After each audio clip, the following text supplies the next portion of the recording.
আয়ুষী, আমার কথাটা শোনো। কিচ্ছু শুনতে চাই না। আমি তো কোনোদিনই তোমার কেউ হয়ে উঠতে পারিনি, কেউ না। না আয়ুষী, তুমি ভুল করছো। আমি কোনো ভুল করছি না। তুমি তুমি আমায় সব মিথ্যে বলছো। আমি যদি সত্যি তোমার কেউ হতাম, তাহলে ওই দিন বিয়ে বাড়িতে আমার সাথে ওরকম ব্যবহার করতে পারতে। আমার সেদিন ঘেন্না হচ্ছিল অগ্নি, ঘেন্না। আমি জানি না সেদিনকে কিভাবে কি হয়ে গেল। তুমি বিশ্বাস করো,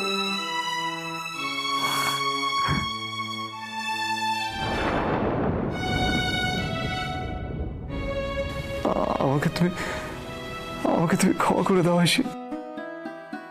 আই এম এক্সট্রিমলি সরি। আর কতবার সরি বলবে বলো তো অগ্নি? ও বাড়িতে যাওয়ার পর থেকে দিনের পর দিন আমি তোমার অত্যাচার সহ্য করেছি, কোনোদিন একটা কথাও কাউকে বলিনি। আমি তো আমার ঘর বাড়ি কাছের মানুষ সবকিছু ছেড়ে তোমার কাছেই গিয়েছিলাম, সুখের ঘর বাঁধবো বলে, যা প্রতিটা মেয়েই স্বপ্ন দেখে থাকে। কিন্তু তুমি আমার সব স্বপ্ন ভেঙে চুরমার করে দিলে। কেন? কেন অগ্নি? কোন অধিকারে?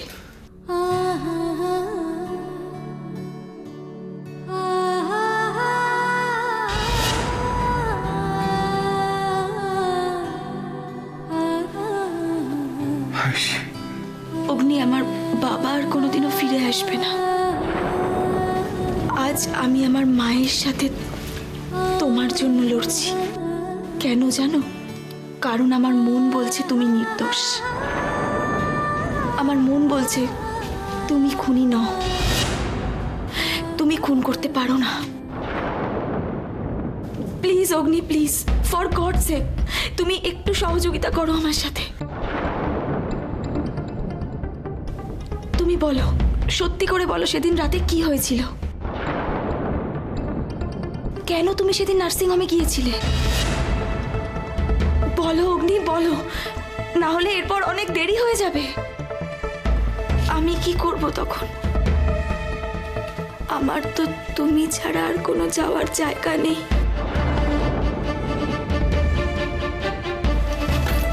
প্লিজ একটু বোঝার চেষ্টা করো।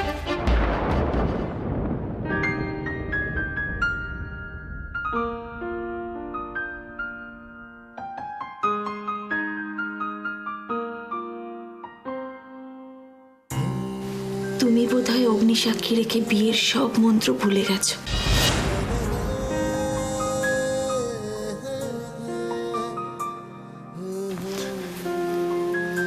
আমি কিচ্ছু ভুলিনি।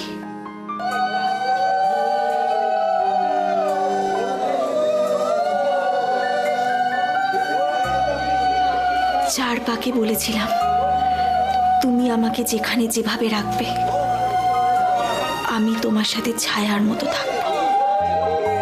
পাঁচ পাকে বলেছিলাম তোমার সুখে সুখী, তোমার দুঃখে দুঃখী হব।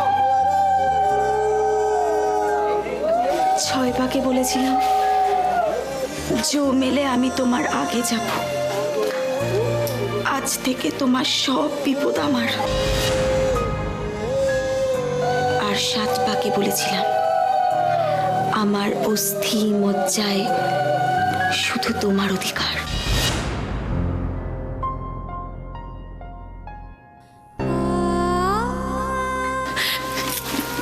বলো অগ্নি, বলো, তোমায় ছাড়া আমি কোথায় যাই?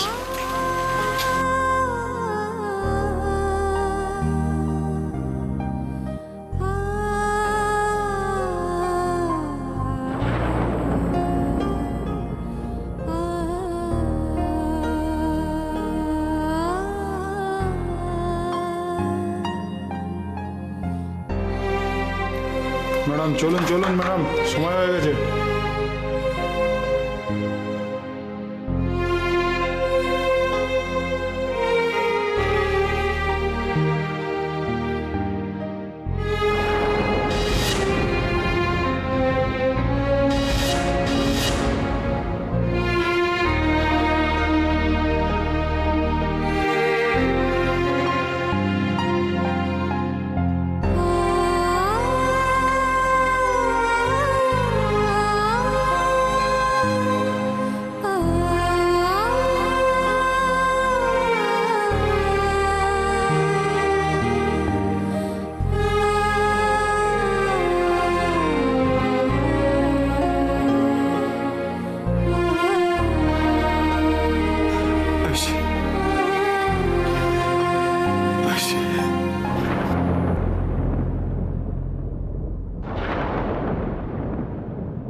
আঙ্কেলের কথাটা তুমি আর আমি ছাড়া কেউ জানবে না।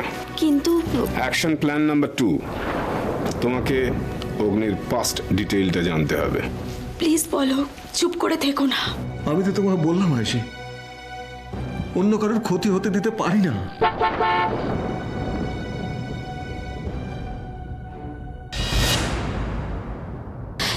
তুমি এখানে?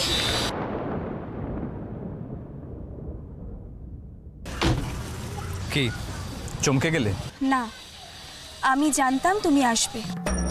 মানলাম, কিন্তু সব কথা কি এই রাস্তায় দাঁড়িয়ে বলবো? প্লিজ তুমি গাড়িতে ওঠো। আজ এখন যে কথাগুলো বলতে চাইছো, গতকাল রাত্রে সেই কথাগুলো বললে না কেন? দেখো, বাড়িতে বলতেই পারতাম, কিন্তু সেই পরিস্থিতিটা ছিল না, আর আমি অনুষ্ঠির সামনে কথাগুলো বলতে চাইনি। দেখলে তো কিভাবে ও রিয়্যাক্ট করলো। সৌভিকদা, ওসব কথা এখন থাক। দেখো, আমি তোমাকে সবটা বলতে চাই, প্লিজ তুমি গাড়িতে ওঠো।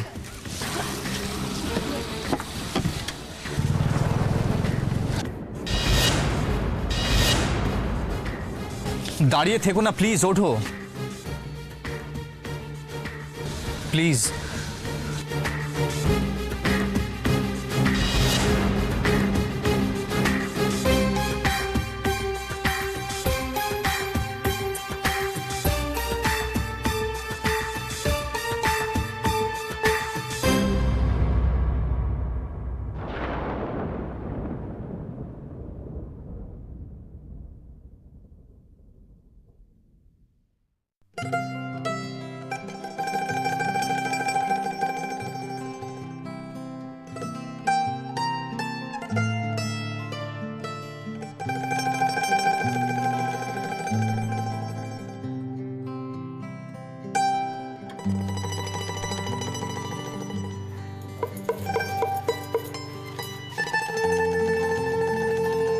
ঠাকুর, সুখে দুঃখে আমাদের এই পরিবারটাকে তুমি তো বুক দিয়ে আগলে রেখেছ।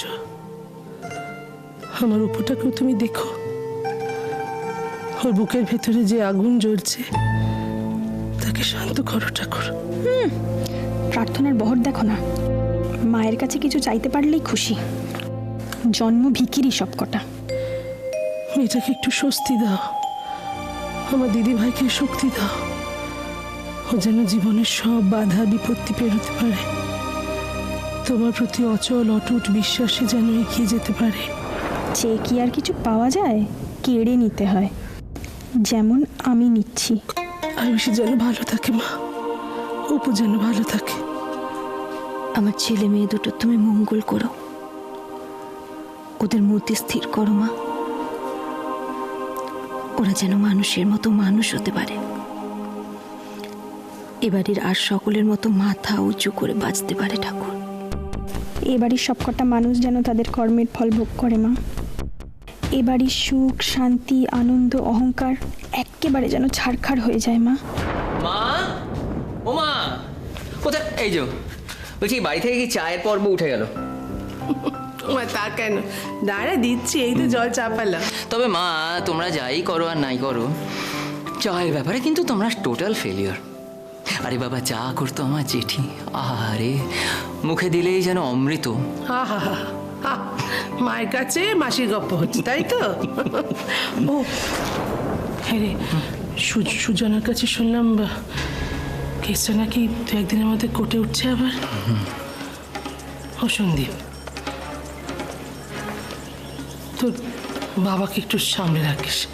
মানে দেখলি তো সেদিনকে ছেলে মানুষের মতো বলে আমি যাবো আমি যাবো, কোনো বায়না করছিল না, তো বারণ করতে হবে তো। আমার বারণ শুনবে না তো, তোরাই ভরসা। খুব করবোকে বাড়িতে রেখে দিবি।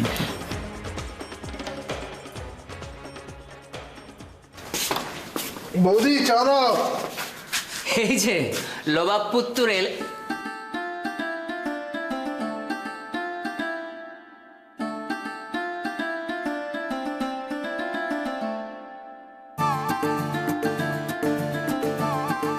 কি হলো? হ্যাঁ ও বৌদি, বৌদি, চা দাও। চা দাও। এই তো চা চলে এসেছে। তোমার আদরের আদরের আদরের।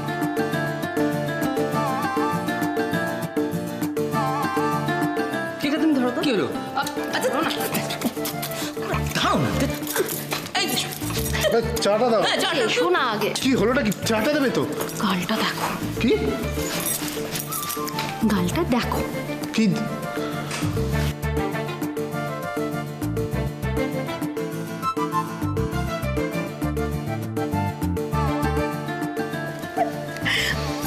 যাও তাড়াতাড়ি মুখটা ধুয়ে এসো। আর শোনো, এবার তুমি গোপটাও কাটো।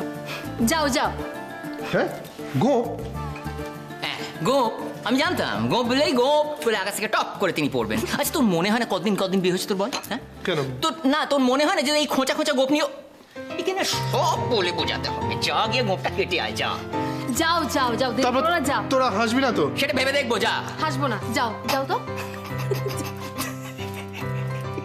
Morning everybody. আরে গুড মর্নিং মিস্টার ভাগ্নে, কি ব্যাপার? আমার চাটা নিয়ে চললো। আমু একটা গুড নিউজ আছে। বুঝতেই পেরেছি, হাসি মুখ যখন। বল। দাদু কল করেছিল। তাই নাকি? এই অধিকারী কনস্ট্রাকশনসটা আবার রিস্টার্ট হচ্ছে। বাহ, এক্সেলেন্ট, খুব ভালো খবর। আর অফিসটা কোথায় হচ্ছে জানো? কোথায় রে? এই কলকাতায়। আরে বাবা, তার মানে তুই বিজনেসম্যান হতে চলেছিস। হ্যাঁ গো, ওকে তো এবার একটু সমঝে বুঝে চলতে হবে না? উফ, মামু তুমিও না। যাকে শোন, তুই বিজনেস টাইকুন হতে চলেছিস, আবার টাইফুন হয়ে যাস না। আবার শুরু করলে?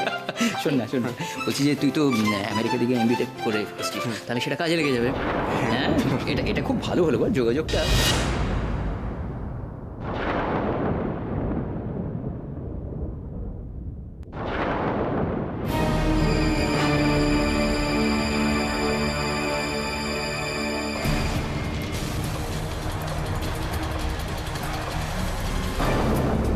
কি বলছো কি তুমি সৌভিকদা?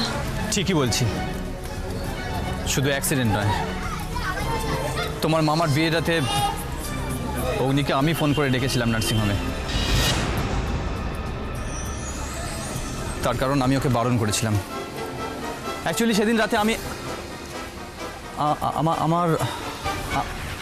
আমার এক পরিচিতের সিরিয়াস কন্ডিশন ছিল, নার্সিংহোমে আপডেট করাতে হতো। সেদিন আমার পাশে কেউ ছিল না, তাই আমি অগ্নিকে ফোন করে ডেকেছিলাম। কিন্তু সৌভিকদা, এই কথাটা সবার সামনে বলতে বাধা কোথায়? বাধা আছে আয়ুষী, বাধা আছে। এই কথাগুলো অনুশ্রী জানতে পারলে আমাকে সন্দেহের চোখে দেখবে, আমাদের সম্পর্কটা ভেঙে যেতে পারে। সৌভিকদা, তুমি কি বলছো? আমার মাথায় কিছুই ঢুকছে না, কিছু বুঝতে পারছি না আমি। দেখো, এটা অগ্নির জীবনের প্রশ্ন, আর এই সময় অন্তত প্লিজ তুমি চুপ করে থেকো না। দেখো, এই মুহূর্তে সত্যিটা আমার জন্য জানাটা খুব দরকার সৌভিকদা।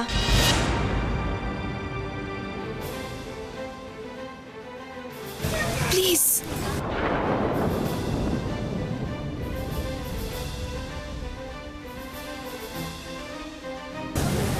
বেশ,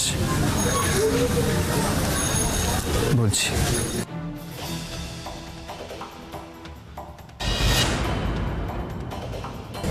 মঞ্জু, মুনমুনের মা,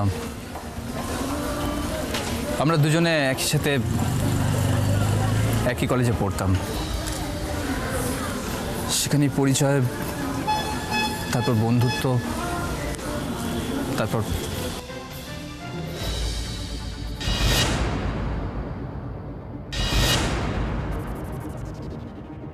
আচ্ছা ঠিক আছে, এটা এখন আমার কাছে থাক। সবাই তোমার জন্য অপেক্ষা করছে, যাও তাড়াতাড়ি গিয়ে খেতে বসো, পরে আমার কাছ থেকে নিয়ে নিও, কেমন? যাও যাও যাও যাও।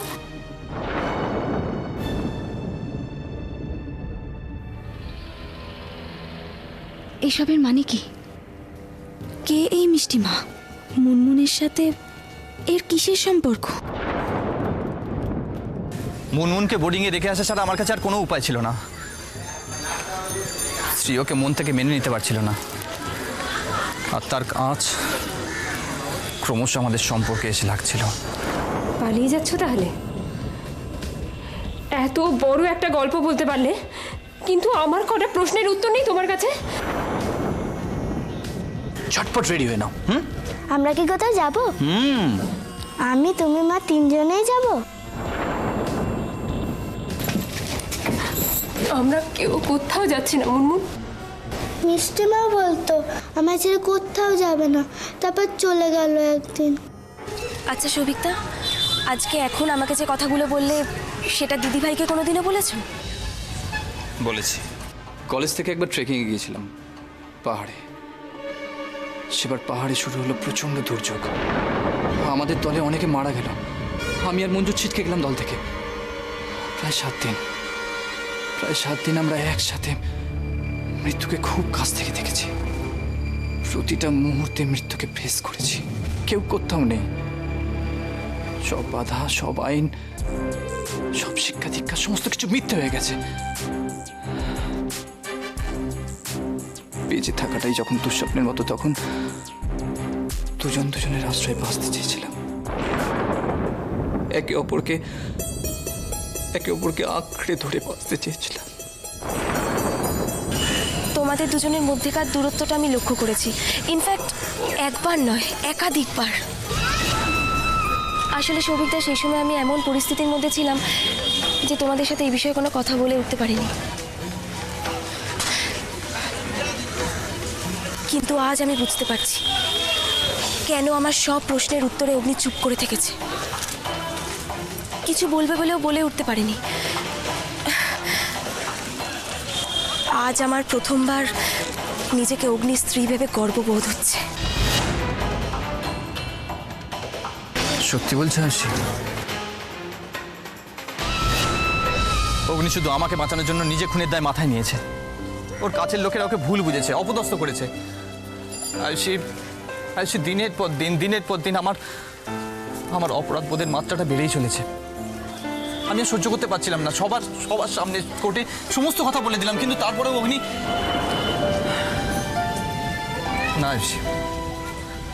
আমি আর চুপ করে থাকবো না। আমার যা হয় হোক, আমি সবার সামনে সব কথা বলে দেবো এবার। না সৌভিকদা, তা হয় না। কিন্তু কেন? তোমার কিছু হলে দিদিভাই, মুনমুন, ওদের কে দেখবে? কার ভরসায় থাকবে ওরা? কিন্তু অগ্নির কিছু হলে? অগ্নির কিচ্ছু হবে না, কিচ্ছু না। তোমাদের সবাইকে বাঁচাতে অগ্নি যখন এতটা কষ্ট সহ্য করতে পেরেছে, তখন আমরাও অগ্নিকে বাঁচাতে কোনো না কোনো পথ ঠিক খুঁজে বের করব। আয়ুষী?